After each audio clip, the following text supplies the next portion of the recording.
one. Let's go to the beach, let's go get a wave. Hello, and thank you for joining us today. My name is Tom Higgins, and I am joined today by Billy Thurber, a lifeguard at the Bayside Family YMCA in Barrington. Hello, Billy. Thanks for joining us. Thanks for having me today, Tom. And could you tell me a little bit about your lifeguarding career? When did you start working at Bayside? I started working at the Bayside about 4 years ago in May, and I just wanted a summer job before going to school, and I worked with a couple of my buddies, and they said it would be a great job to go for it, so that's why I decided to become a lifeguard.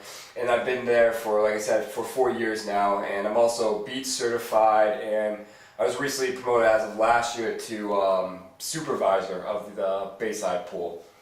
And you said, how many summers have you been there now? I've been there for 4 summers. For 4 summers. And how was being a supervisor last summer? It was a bit more challenging being in charge of a bunch of people, but it was definitely a good experience that I can use in the future, and just being in charge of people was a really cool experience, and that I can use, like I said, going into the future.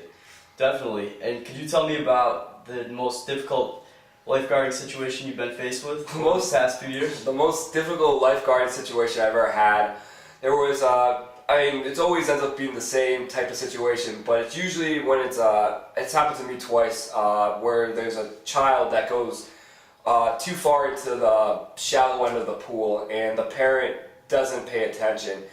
And while the child goes out, while the parent's not paying attention, the child goes under, and I have to jump in and save the child. And usually, everything, thank God I never had to perform CPR or perform anything besides just pulling the child to the side of the pool. That's good. And about how many times would you say you've had to go in for somebody?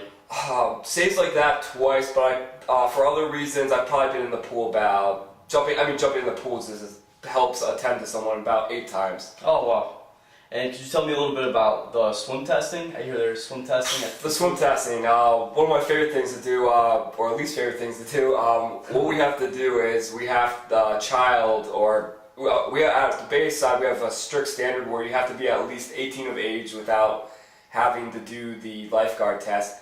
And so if you're 17 and under, you have to take the lifeguard test, which is kind of ridiculous in some aspects if you can swim and you're older.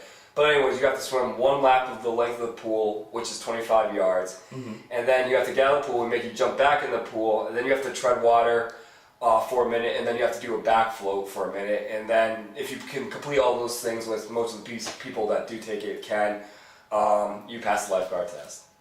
And could you tell me a little bit about the beach test? The beach test, now that's a fun test to take. We it's performed down at Scarborough Beach in Narragansett, and it's pretty much an all-day event when I go.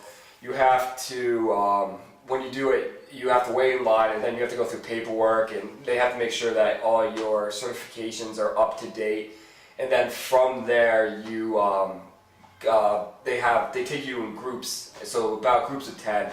And then the first thing you have to do is there's a person that goes about 100 yards into the water, and then a person falls, them will tell you to go, and then you follow into the water with a torpedo, and a guy with a rope, another lifeguard with a rope, falls behind them, and then you have to attach the person in the water to the torpedo. Then the other lifeguard jumps on, and the guy with the rope attaches himself to the torpedo too, and it holds on.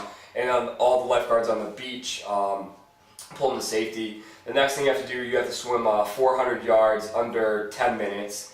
And if you complete that, the final thing you have to do is you have to, same aspect, you have to swim, someone swims out there, pretend they have to be rescued about 100 yards, and you go out on a surfboard, and you flip them on the board and bring them into safety, which means it's challenging. It's, the highest honor for a lifeguard to be considered a beach lifeguard, so definitely.